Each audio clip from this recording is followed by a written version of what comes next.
La India está aquí. Su historia empieza en 2500 a.C. Se distingue en dos periodos, el védico y el brahmánico. En el primero su literatura religiosa se lee en los Vedas, el más antiguo es en Rig Veda. La doctrina del brahmanismo fue expuesta en el Código de Manu. Este escrito es especialmente importante en el estudio del derecho, ya que muchas de las reglas castales en él expuestas sobrevivieron hasta épocas recientes. Entonces en el siglo XVI comienza la dominación musulmana en la India, dejándole su influencia sin suplantarlos enteramente. De hecho, ambos sistemas tenían bastante en común, pues ambos deducían las leyes en textos sagrados de origen divino a los que estaba sometida toda la sociedad. Además, sus fuentes de derecho presentaban un cierto paralelismo. En el siglo XVII, la Compañía Británica de las Indias Orientales construyó su primera base india.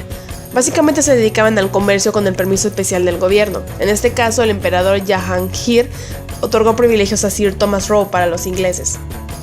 Como eso era muy redituable, los franceses también tenían compañías, así que decidieron fundar juntos una serie de factorías para apoderarse de la India. Pero al final sale ganando Inglaterra, al punto de que India fue súbdito directo de la corona británica. Al principio no trataron de imponer su derecho, solo algunas normas de derecho privado que les eran familiares. Pero en 1858 la corona decidió administrar directamente la justicia en la India. En el siglo XIX comienzan los movimientos por un gobierno propio, y se crea el Partido del Congreso Nacional Indio en 1885. Y aquí apareció en la política de la India Mahatma Gandhi, con la fuerza de Nandahara, su oposición no violenta y su discípulo principal, Jawaharlal Nehru. Los ingleses y el Partido del Congreso Nacional Indio celebraron una serie de conferencias de 1929 a 1932, pero no se ponían de acuerdo, solamente que Inglaterra iba a conceder una constitución en 1935 que se aplicó hasta después de la Segunda Guerra Mundial. Después de una larga agitación y muchos trámites, el Parlamento inglés en 1947 concedió la independencia a la India. Esta establece el Tribunal Supremo y bajo su control continuaron evolucionando los principios de los tres sistemas normativos que han regido a la historia de la India.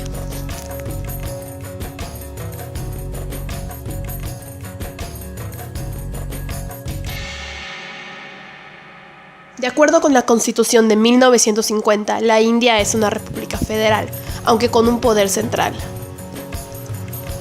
La India comprende 29 estados, 10 antiguas provincias británicas, 18 estados formados por los antiguos estados principescos reagrupados y el estado de Indra, creado en 1953. La organización de los estados tiene una estructura parlamentaria. En las antiguas provincias británicas el gobernador es nombrado por el presidente de la república. En los antiguos estados principescos es elegido por la asamblea local y confirmado por el presidente de la república. Los tres poderes en la India: ejecutivo, legislativo y judicial.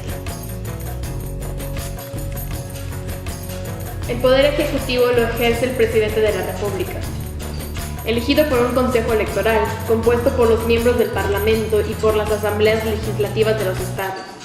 El periodo presidencial es de 5 años y existe la reelección. Los requisitos para ser presidente son ser ciudadano de la India, haber cumplido 35 años y llenar los requisitos para ser miembro de la Cámara Popular. El presidente puede ser sustituido por el vicepresidente. Para ayudar al presidente en la toma de decisiones, habrá un consejo de ministros encabezado por el primer ministro. El primer ministro será nombrado por el presidente y los otros ministros serán nombrados por el presidente a propuesta del primer ministro. Se deposita en el presidente de la India y el Parlamento de la Unión, que es bicameral. El procedimiento legislativo podrá originarse en cualquiera de las dos cámaras, excepto las leyes sobre la moneda y otras leyes financieras que tienen que iniciarse en la Cámara Popular. Está compuesto por el Consejo de los Estados, integrada por 244 miembros, 12 ciudadanos distinguidos nombrados por el Ejecutivo y el resto por las asambleas de los estados. La Cámara del Pueblo está integrada por 544 miembros, elegidos por voto popular. Todo asunto tratado es por la Cámara o sesión conjunta de cámaras y se resolverá por mayoría de los votos de los miembros representantes y votantes, excepto el presidente o persona que actúe.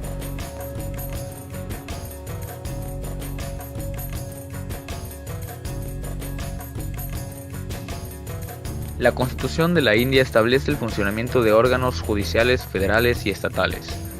La Suprema Corte es el más alto tribunal judicial para todo el país y cada entidad federativa tiene su tribunal superior. A la cabeza del Poder Judicial se encuentra la Corte Suprema, constituida por un presidente y 10 jueces. Los jueces son nombrados por el presidente de la India con consentimiento de los jueces de la Suprema Corte o de los tribunales superiores de cada estado. Un juez de la Corte Suprema no podrá ser removido del cargo sino por orden del presidente de la India y que ésta sea avalada por la mayoría de los votantes de la Cámara del Parlamento. La Corte resolverá conflictos entre el gobierno de la India y uno o más estados o un conflicto entre dos o más estados. La Corte Suprema, en ejercicio de su jurisdicción, podrá emitir los decretos y órdenes que sean necesarios para hacer entera justicia en cualquier causa o asunto tramitado ante ella.